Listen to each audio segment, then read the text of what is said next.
Smack, dope. H, Big H, horse, Helda, boy, girl, black, tar, diesel, Shiva, dog food. junk. Heroin. It will take everything you've ever loved and it will destroy it. Heroin comes from a poppy plant which grows in big stalks, and it's got this big bulb on the end of it. They extract the white substance by scraping the bulb with a knife, and this milky substance comes out, and they start the refining process. The opium is refined into morphine, which is further refined into making other forms of heroin. Most of it's brought from Afghanistan. And when you're in the West Coast, it usually comes from Mexico.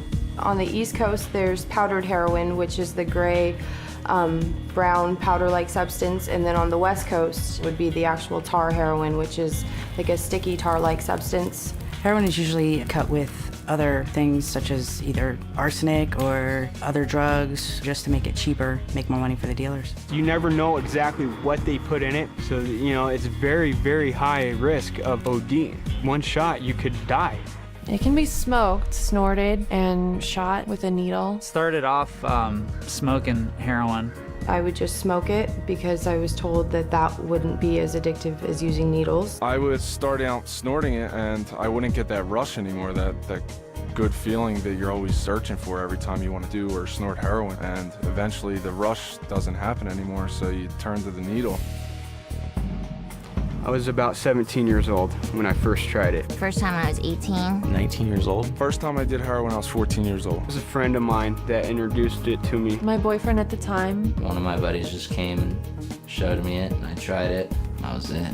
I decided, okay, something new, something to make me feel okay with myself and believe I'd be functional. Started off as, fun.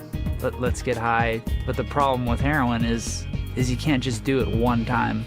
And at first, I didn't really think I was addicted. I just wanted to try it a few times. But once you do it, it's you start becoming sick. You start going through withdrawal. The cravings are absolutely worse than any other drug that I had ever done. The sickness is so intense, you would rather die than go through that.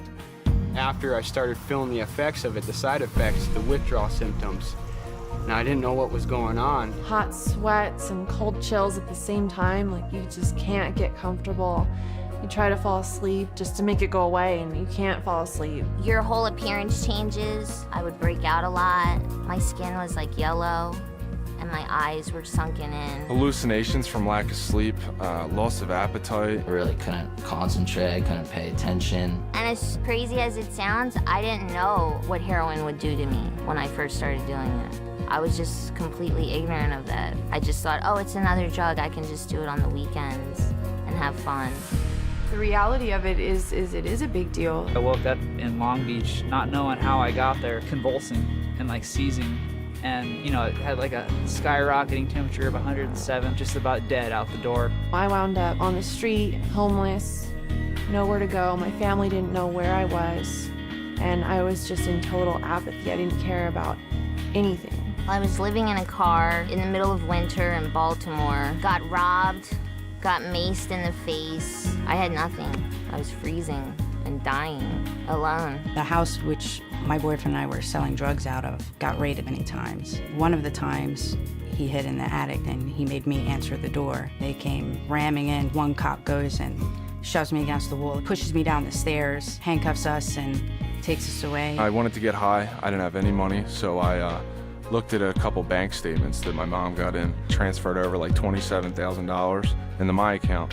Spent that within like 2 weeks, broke back into the house after they changed the locks, and ran up to my mother's bedroom, stole her wedding ring, and went and pawned that. It ended up me getting caught. I got like 4 felonies, a couple misdemeanors, got arrested. It clouded my mind to a point where everything was almost like a video game. No real sense of consequence, no real sense of, this is what I'm doing to other people around me, or this is what I'm doing to myself. It's just, keep doing what I'm doing. It was hell. It scared more my parents than anything because it's just like, they wanted to know what they did as parents wrong. And it wasn't them, it was all about me. I didn't care. It destroyed my family, financially, mentally, and physically. You're not aware of the damage it's doing to you, not to mention your family. It destroyed my entire body. 2 years after I quit, I finally could digest a normal meal. My teeth were destroyed from it. I still get, restlessness. My joints and all my bones like constantly ache. I don't have veins, in here anymore. And I actually have some wounds from it on each of my shoulders. I mean, I remember hearing, don't do it, you know, just say no. And I had no idea what the reality was. If I had more information on heroin and the facts and the dangers about it, I definitely would have touched it. If I would have actually listened and learned some of the things that I know now, I would have never started doing drugs. You try drugs, it doesn't matter who you are. It doesn't matter how good of a person you are or what your goals are. The drugs can take it all away. It's not a joke, it's not a game. Don't think it's all gonna be fun and games, because it's not. And it never has ended that way for anyone. No little kid grows up thinking, oh, one day I'm gonna be a heroin addict. They wanna be superheroes or firefighters or things like that. But if you start using, all those things get further away. It just becomes your life. That is your job. When you're a heroin addict, that's what you do. That's all you do.